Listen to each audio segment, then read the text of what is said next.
राधे राधे। राधा रानी की कृपा आप सब पर सदा बनी रहे। जय माता दी। आज की इस वीडियो में हम नवमी और अष्टमी तिथि की पूजा कैसे करें उस बारे में जानेंगे। तो चलिए हम अपनी वीडियो को शुरू करते हैं। अष्टमी के दिन सबसे पहले हम जहाँ पर हमने चौकी लगाई है उस स्थान पर हम थोड़ी सफाई करेंगे। अगर आप कलावा रोज बदलते हैं तो पहले आप सारे कलावे हटा लें, उसके बाद थोड़ी सी सफाई करें। अगर आपने अखंड दीपक जलाया है तो भी एक छोटा दीपक जलाएं। अब सबसे पहले हम अक्षत का आसन देकर एक दीपक जला देंगे। अब हम एक लोटे में शुद्ध जल लेकर पुष्प की सहायता से स्नान की भावना करवाते हुए चौकी पर विराजित सभी देवी देवताओं प्लस नवग्रह सभी का स्नान करवा लेंगे। अब सबसे पहले हम भगवान गणेश को तिलक करेंगे, फिर फोटो में विराजित सभी देवियों को तिलक करेंगे, कलश को तिलक करेंगे और नवग्रह को हम सूखा सिंदूर समर्पित करेंगे। हम दीपक और जुआरों को तिलक करेंगे। अगर आप रोज कलावा समर्पित करते हैं तो सभी देवी देवताओं को कलावा समर्पित करें। अगर आपने सिर्फ एक ही बार किया है तो आप सभी को पुष्प समर्पित कर दें।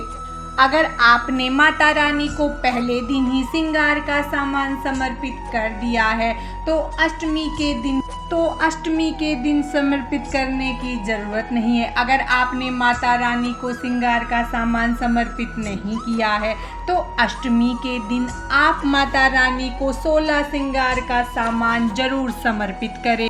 अगर आपने दक्षिणा समर्पित नहीं की है तो आज दक्षिणा समर्पित करें। अब माता रानी को जो भी आपके पास ऋतु फल हो उसका भोग लगाएं। उसके बाद अष्टमी और नवमी को कन्या पूजन के दिन माता रानी को हलवा पूरी और चने का भोग लगता है तो आप हलवा पूरी और चने का भोग समर्पित करें। उसके बाद माता रानी को पान बनाकर जरूर समर्पित करें। आप नवरात्रि के 9 दिनों में से किसी भी एक दिन माता रानी को पान अवश्य समर्पित करें।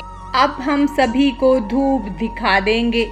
अब हम हवन करेंगे। उसके लिए आप हवन कुंड है तो उसमें या आप सराई लेकर उसमें गाय के उपले जला ले और उससे हवन सामग्री और घी की आहुति देकर हवन करें। फिर हमने जो भी भोग लगाया है उसे अग्नि में अवश्य समर्पित करें। हमने माँ को जो पतासे और लौंग समर्पित की है उसे भी हम हवन में समर्पित करेंगे, क्योंकि अग्नि में जो भी हम भोग डालते हैं वो सीधा देवताओं तक पहुंचता है। इसके बाद हम इसमें 2 फूल वाली लौंग का जोड़ा डालेंगे। अगर आपके पास गाय के उपले नहीं है तो आप कपूर से भी हवन कर सकते हैं। हवन करने के बाद हाथ में थोड़ा सा जल लेकर हवन के ऊपर से 2 बार घुमाकर उसे ठंडा करें। उसके बाद आप दुर्गा सप्तशती का पाठ करें, दुर्गा चालीसा पढ़ें और अंत में माता रानी की कपूर से या दिए से आरती करें।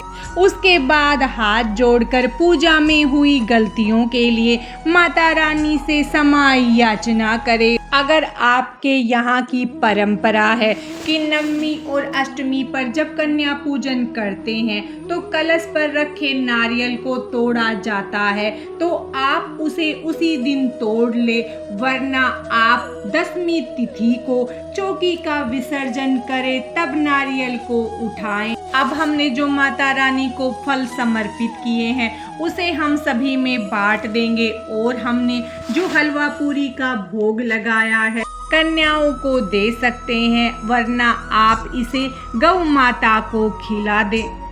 आज की इस वीडियो में बस इतना ही। माता रानी की कृपा आप सब पर सदा बनी रहे। राधे राधे।